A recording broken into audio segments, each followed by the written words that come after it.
ప్రియులారా, బాగున్నారా? దేవుని వాక్యాన్ని క్రమంగా చదువుచున్నారా? ప్రార్థించుచున్నారా? నేటి ధ్యాన వాక్యము యెషయా గ్రంథం 40వ అధ్యాయము 31వ వచనం. యెహోవా కొరకు ఎదురుచూచువారు నూతన బలము పొందుదురు. దేవుని కొరకు ఎదురుచూచేవారు నూతన బలము పొందుతారని ఇక్కడ మనము చూస్తూ ఉన్నాం. మనిషి జీవితము పైబడుతూ ఉండగా మానవుని యొక్క బలము క్షీణించిపోతుంది. మన బలము ఉడిగిపోతూ ఉంటుంది. అందుకనే ప్రాయముకు తగినటువంటి బలము అని కూడా లోకములో ఒక నానుడి ఉన్నది. అయితే దేవుని కొరకు ఎదురు చూసే వారికి దేవుడు నూతనమైన బలమునిచ్చి ఆశీర్వదించి తన కృపతో ఆయన నింపుతాడు. మన జీవితంలో నూతన బలమును మనము పొందుకోవాలంటే ప్రభు అయిన దేవుని మీద నమ్మకము, విశ్వాసము కలిగి ఆయన యందు భయము, భక్తి కలిగి జీవించినప్పుడు మనము నూతన బలము కలిగిన వారముగా ఉండుటకు దేవుడు కృప చూపిస్తాడు.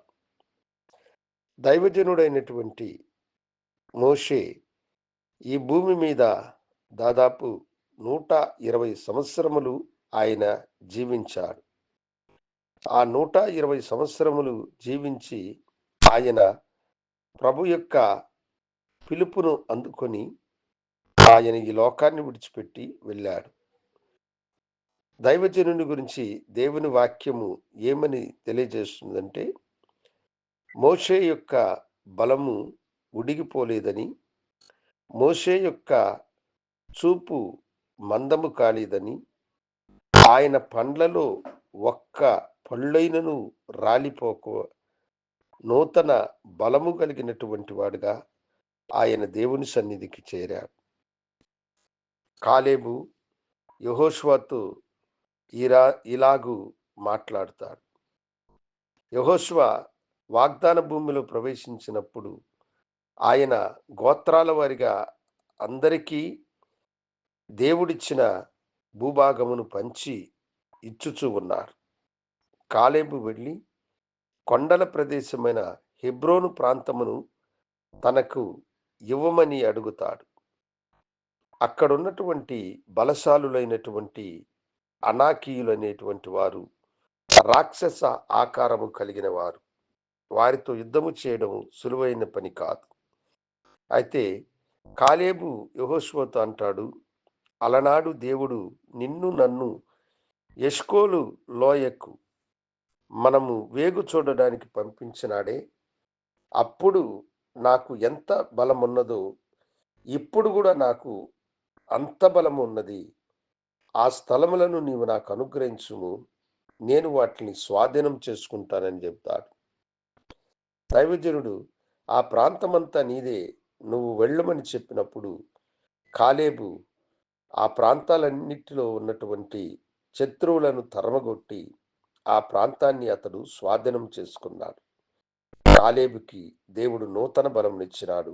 ఎందుకంటే అతడు దేవుని కొరకై ఎదురు చూస్తున్నాడు.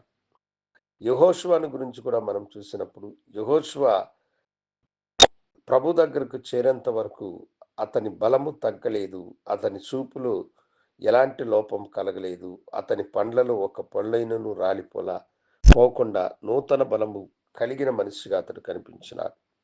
అవును దేవుని బిడ్డల, దేవుని యందు విశ్వాసము కలిగి నమ్మకము కలిగినటువంటి వారు నూతన బలమును, నూతన శక్తిని పొందినవారు.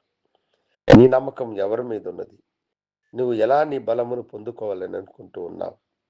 యెహోవా కొరకు కనిపెట్టువారు నూతన బలమును పొందుతారు. నీవు ఆయన కొరకు ఎదురు చూసి నూతన బలమును పొందుకో. దేవుడు ఆ కృపను నీకు అనుగ్రహిస్తారు. ప్రార్థించుదాం. గనుడా, నీకు వందనాలు. నీ బిడ్డలకు నూతన బలమును, నూతన కృపనిచ్చి ఆశీర్వదించుమని యేసు నామమున అడిగి వేడుకొంచున్నాము తండ్రి. ఆమేన్.